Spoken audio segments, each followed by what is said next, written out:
भाइयों, क्या हाल चाल। आशा करता हूँ आप सब बढ़िया होंगे और टॉपिक को स्टार्ट करते हैं।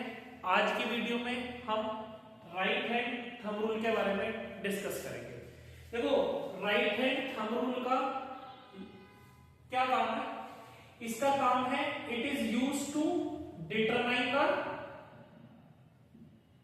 Direction of magnetic field. ये आपको मैग्नेटिक फील्ड का डायरेक्शन बताने में हेल्प करेगा when you know the direction of current in the conductor. ठीक है, कैसे हो? देखो, मान लेते हैं कि आपके पास एक वायर है और इस वायर में आपको करंट का डायरेक्शन पता है कि करंट ऊपर की तरफ फ्लो हो रहा है। ठीक, तो अब राइट हैंड थंब रूल क्या कहता है? राइट हैंड थंब रूल कहता है कि इमेजिन करो आपने करंट कैरिंग कंडक्टर को अपने राइट हैंड से पकड़ा। ठीक है, आपको अपना थंब कहां रखना है? करंट की डायरेक्शन। आपको अपना थंब कहां रखना है? करंट की डायरेक्शन। फिर जो आपकी जो फिंगर्स का जो कर्ल होगा, आपकी जो फिंगर्स का कर्ल होगा, वो आपको क्या बताने वाला है? Direction of magnetic field.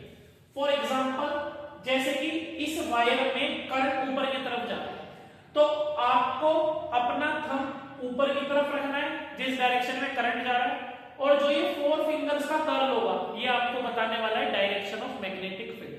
ठीक, करके देखते हैं। जैसे मैंने पूछा कि मुझे इस P पॉइंट पे बताओ मैग्नेटिक फील्ड का डायरेक्शन क्या होगा, और इस Q पॉइंट पे बताओ मैग्नेटिक फील्ड का डायरेक्शन क्या होगा इस करंट कैरिंग कंडक्टर की वजह से। तो मैंने क्या करा? अपने थंब को रखा करंट के डायरेक्शन में, और P पॉइंट पे अगर मैं देखूं तो क्या हो रहा है? P पॉइंट से फिंगर्स बाहर की तरफ आ रही है, मतलब इस पॉइंट पर जो मैग्नेटिक फील्ड है वो आउटवर्ड बाहर की तरफ आ रही है। पर जब ये फिंगर्स का कर्ल घूम के जा रहा है Q पॉइंट पे, तो Q पॉइंट पे मेरी फिंगर्स कहां जा रही है? अंदर की तरफ जा रही है। इसका मतलब Q पॉइंट पर मैग्नेटिक फील्ड का डायरेक्शन क्या होगा? इनवर्ड। बात समझ में?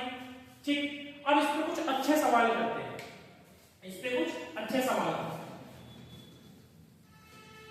मैं 2-3 क्वेश्चन आपको देता हूं और अप्लाई करके देखते हैं राइट हैंड थंब रूल को। देखो, पहला, अब की बार करंट का डायरेक्शन मैंने नीचे की तरफ कर दिया। दूसरे केस में हम बोल रहे हैं कि इलेक्ट्रॉन ऊपर की तरफ जा रहा है, या चलो एक काम करते हैं, दूसरे केस में इलेक्ट्रॉन फिर से नीचे की तरफ जा रहा है। तीसरे केस में वायर ऐसे है और ये अल्फा पार्टिकल दे रखा है मैंने आपको एक। इन तीनों केसेस में देखते हैं डायरेक्शन ऑफ मैग्नेटिक फील्ड क्या होगा। ठीक, देखो, सबसे पहले वाला केस, इसमें करंट कहां जा रहा है? नीचे की तरफ। तो आपको अपने थंब को नीचे की तरफ रखना है, और जो 4 फिंगर्स का कर्ल होगा वो आपको मैग्नेटिक फील्ड का डायरेक्शन बताना है। मतलब थंब नीचे रखा तो इधर वाली साइड आपकी मैग्नेटिक फील्ड कैसी होगी? इनवर्ड, अंदर की तरफ जाएगी, इधर इनवर्ड होगी।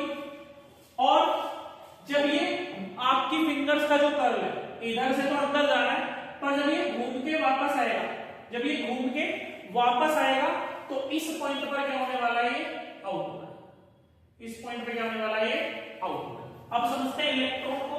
मैं आपको कंसेप्ट बताऊंगा, आप कमेंट में इसका आंसर देना। देखो, इलेक्ट्रॉन नीचे की तरफ जा रहा है, इलेक्ट्रॉन का डायरेक्शन आपको पता है। आपने एक बेसिक सी पार्ट पढ़ी होगी इलेक्ट्रिसिटी वाले चैप्टर में कि करंट का डायरेक्शन इलेक्ट्रॉन के डायरेक्शन के क्या होगा? हमेशा अपोजिट। तो इलेक्ट्रॉन का जो भी डायरेक्शन होगा करंट उसके अपोजिट डायरेक्शन में जाना है। आपको कमेंट बॉक्स में बताना है कि यहां पर एक पॉइंट है P, तो मैग्नेटिक फील्ड का डायरेक्शन क्या होगा इसकी वजह से। तीसरा केस है अल्फा पार्टिकल। मेरी एक बात को याद रखना, आपको इलेक्ट्रॉन पता चल गया कि इलेक्ट्रॉन और करंट का डायरेक्शन हमेशा एक दूसरे के अपोजिट होगा। इसके अलावा वो अगर आपको बोलता है प्रोटॉन या अल्फा पार्टिकल, दोनों ही पॉजिटिवली चार्ज पार्टिकल होते हैं, और जिस डायरेक्शन में अल्फा पार्टिकल जा रहा होगा वही डायरेक्शन किसका होगा? आपके करंट का डायरेक्शन भी होगा, वही डायरेक्शन करंट का डायरेक्शन भी होगा। मतलब करंट इधर जा रहा है, आपसे पूछा है कि बताओ इस P पॉइंट पर मैग्नेटिक फील्ड का डायरेक्शन क्या होगा। आपको अपना थंब कहां रखना है? आपको अपना थंब रखना है in the direction of current, और जो 4 फिंगर्स का कर्ल होगा वो मैग्नेटिक फील्ड का डायरेक्शन बताएगा। तो बताओ ऊपर से मैग्नेटिक फील्ड कहां आ रही है, बाहर की तरफ, मतलब सर यहां पर क्या होगी, आउटवर्ड, यहां पर क्या होगी, आउटवर्ड। ठीक है, एक छोटी सी बात और याद रखेंगे कि इनवर्ड और आउटवर्ड को रिप्रेजेंट करने का तरीका क्या होता है बेटा, इस तरीके से स्टार बना करके हम इनवर्ड मैग्नेटिक फील्ड को शो कर सकते हैं और डॉट बना करके हम आउटवर्ड मैग्नेटिक फील्ड को शो कर सकते हैं। ये इनको रिप्रेजेंट करने का तरीका है। और अगर वीडियो बढ़िया लगी हो तो चैनल को लाइक शेयर सब्सक्राइब जरूर करना। जय हिंद, जय भारत।